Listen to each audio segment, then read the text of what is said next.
Itu udah ya. Assalamualaikum warahmatullahi wabarakatuh.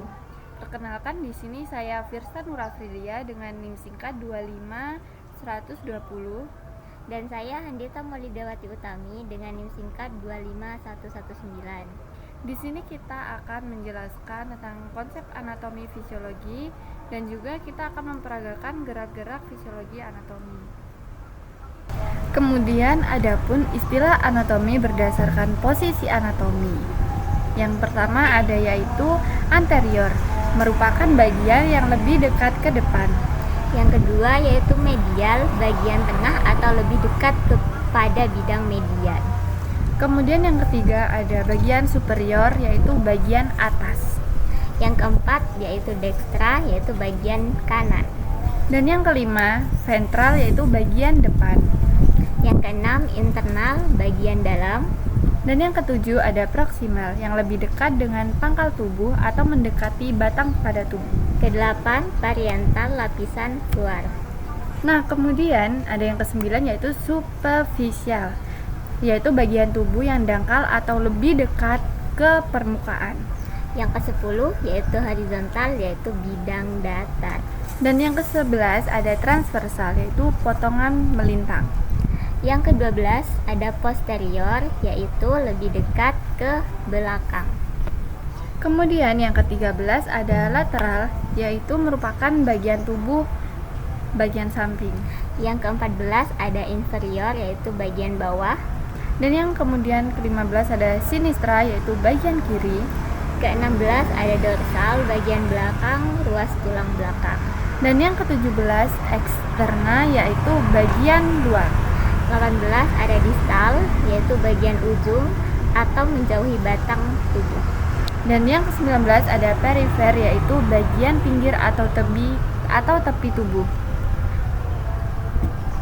Yang ke-20 ada visceral, yaitu lapisan dalam. Dan yang ke-21 ada profunda, yaitu bagian yang dalam atau jauh dari permukaan tubuh. Yang ke-22 ada vertikal, yaitu bidang tegak. Dan yang ke-23 ada longitudinal, yaitu potongan memanjang. Yang ke-24 ada sentral, yaitu bagian tengah. Ke-25 ada ascendant, yaitu bagian naik. Yang ke-26 ada descendant, bagian turun. Yang ke-27 ada cranial, yaitu bagian tubuh pada kepala. Yang ke-28 ada caudal, bagian ekor. Ke-29 ada palmar, yaitu ke arah palmaris manus atau anggota gerak atas. Ke-30 yaitu ada plantar, ke arah plantar pedis atau anggota gerak bawah. Dan yang ke-31 ada ulnar, yaitu ke arah ulna ataupun tulang hasta. Yang ke-32 ada radial, yaitu ke arah radius atau daerah tulang pengupil. Yang ke-33 ada tibial, ke arah tibia atau tulang kering. Yang ke-34 ada fibular, ke arah fibula atau tulang betis. Kemudian kita akan menjelaskan posisi anatomi. Di sini posisi anatomi dibagi menjadi 4 bagian. Yang pertama yaitu posisi anatomi berdiri. Posisi anatomi ini tubuh lurus dalam posisi berdiri dengan pandangan mata ke depan. Telapak tangan menggantung pada sisi tubuh dan menghadap ke depan. Telapak kaki juga menunjuk ke depan dan tungkai kaki lurus sempurna. Posisi anatomi sangat penting karena hubungan semua struktur digambarkan dengan asumsi berada pada posisi anatomi. Dan yang kedua ada posisi supin, yaitu posisi terlentang. Pada posisi ini tubuh berbaring dengan wajah menghadap ke atas. Semua posisi lainnya mirip dengan posisi anatomi atau posisi berdiri, dengan perbedaan hanya berada di bidang horizontal daripada bidang vertikal, yang dimana posisi anatomi berada pada bidang vertikal dan posisi supin ada pada bidang horizontal. Yang ketiga yaitu posisi prone atau tengkurap. Pada posisi ini, punggung menghadap ke atas, tubuh terletak pada bidang yang horizontal dengan wajah yang menghadap ke bawah. Kemudian yang terakhir ada posisi litotomi. Pada posisi ini tubuh terbaring terlentang, paha diangkat vertikal dan betis lurus horizontal. Tangan biasanya dibentukkan seperti sayap, kaki diikat dalam posisinya untuk mendukung lutut dan pinggul yang tertekuk. Ini adalah posisi pada banyak prosedur kebidanan, seperti contohnya waktu ibu hamil mau melahirkan.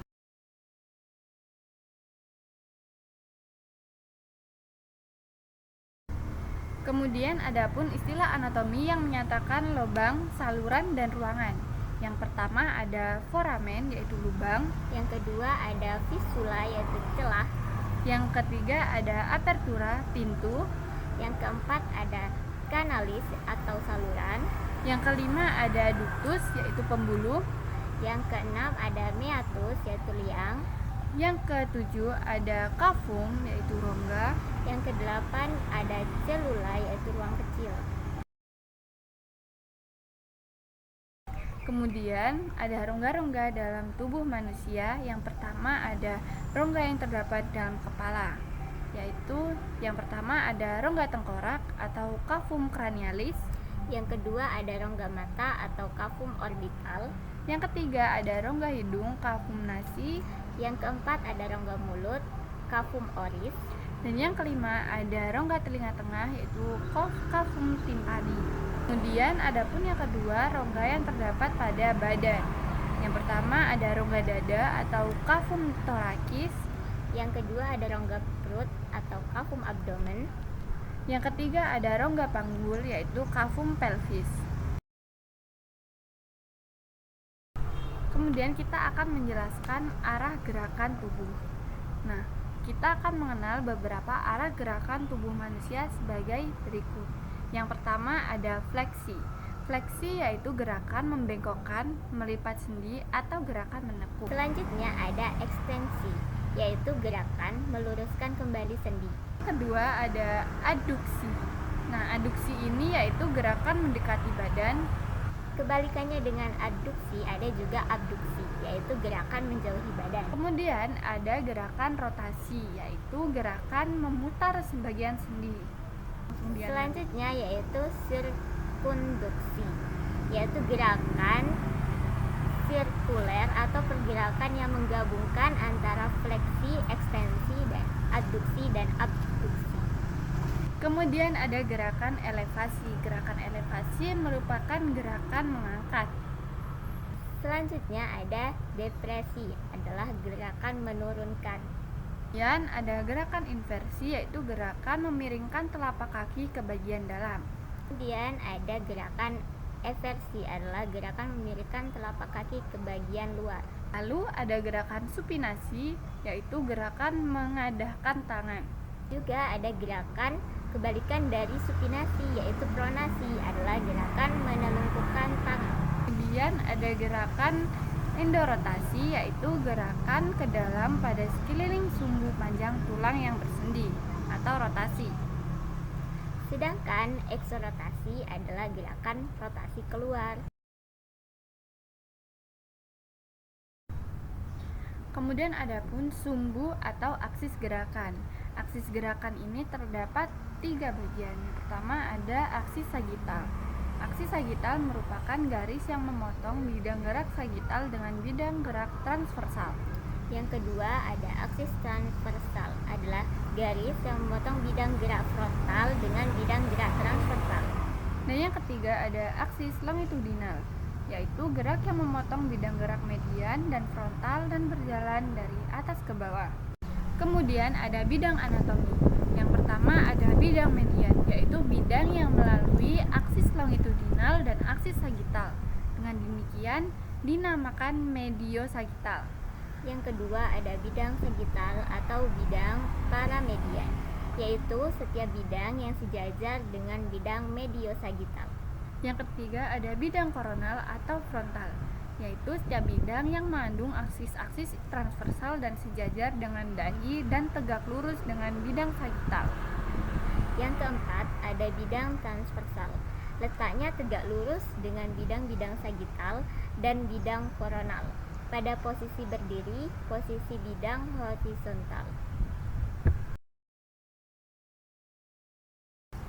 Nah, untuk memudahkan dalam mendeskripsikan anatomi, maka ditetapkan garis-garis dan bidang-bidang khayal atau imajiner.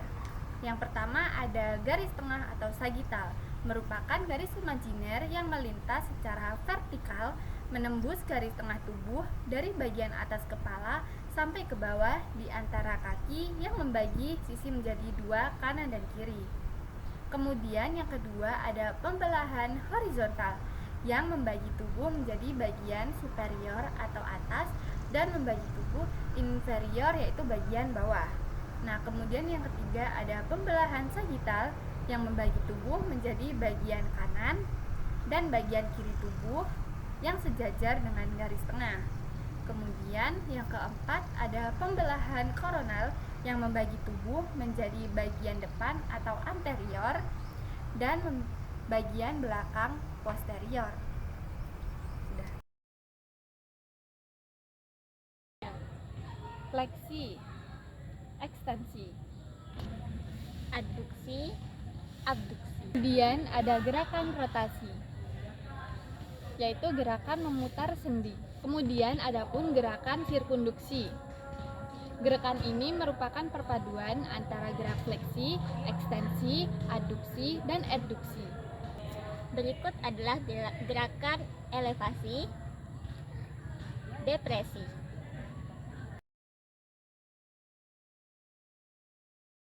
Gerakan Supinasi, gerakan pronasi. gerakan endorotasi, gerakan eksorotasi.